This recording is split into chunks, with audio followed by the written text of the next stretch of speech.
une union sacrée, le mariage dans la culture bamileke. Le peuple bamileke du Cameroun considère le mariage comme une institution sacrée.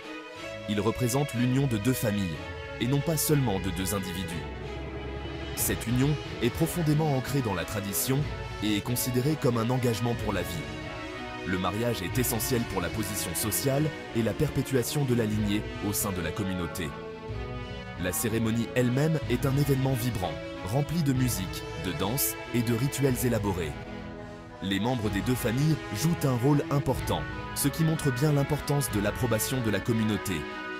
La célébration peut durer plusieurs jours, témoignant de la richesse culturelle du peuple bamileke. Le mariage n'est pas une décision prise à la légère, mais un choix mûrement réfléchi qui a des implications durables. La dot, un transfert symbolique et ses implications.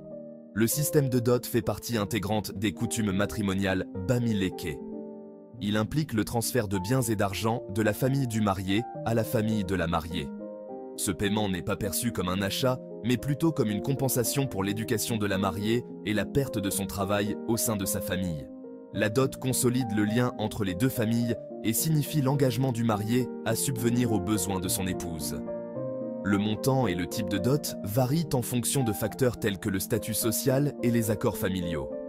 Les négociations concernant la dot peuvent être longues et impliquer plusieurs membres de la famille. Une fois convenue, la dot est remise lors d'une cérémonie, ce qui signifie l'acceptation de l'union par les deux familles. Des liens indissolubles, l'absence de divorce. Dans la tradition bamileke, le mariage est considéré comme indissoluble. Le divorce, tel qu'il est compris dans les cultures occidentales, n'existe pas. Cette croyance découle de la profonde signification spirituelle et sociétale attachée à l'union matrimoniale. Le couple est considéré comme lié pour la vie, quels que soient les défis ou les difficultés auxquels il peut être confronté. Ce concept de lien indissoluble souligne l'importance de l'engagement, de la persévérance et de la responsabilité collective des deux familles dans le maintien du mariage. Bien qu'une séparation puisse se produire dans des circonstances extrêmes, le lien conjugal reste intact aux yeux de la communauté. Section 4. Les enfants d'union subséquente, droits et coutumes. Dans les situations où un homme marié entame une nouvelle relation et a des enfants, les droits de ces enfants diffèrent de ceux nés du mariage coutumier. Les enfants de la première épouse détiennent les droits d'héritage principaux et sont considérés comme les héritiers légitimes de la lignée de leur père. Les enfants nés hors de cette union, bien que reconnus, peuvent avoir des droits limités sur l'héritage et les biens familiaux. Les enfants de la première épouse héritent du nom et du statut social de leur père. Ils ont également la responsabilité de perpétuer sa lignée et d'accomplir les rites ancestraux. Bien que les enfants issus d'unions ultérieures puissent recevoir le soutien de leur père, leur place au sein de la structure familiale reste distincte. Section 5. Pratique funéraire. Le lieu de repos éternel d'une épouse.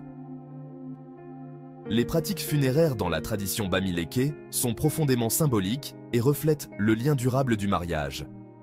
À sa mort, une femme est traditionnellement enterrée dans l'enceinte de son mari, ce qui signifie sa place permanente au sein de sa lignée. Cet acte renforce le concept d'une union indissoluble, même dans la mort. La cérémonie funéraire est un événement important, auquel assistent les membres des deux familles. Le non-respect de ces pratiques funéraires coutumières peut entraîner une stigmatisation sociale et des relations tendues entre les familles. Le lieu de repos final de la défunte sert de rappel physique de l'engagement à vie pris dans le cadre d'un mariage bamileke. Section 6. Le second mari.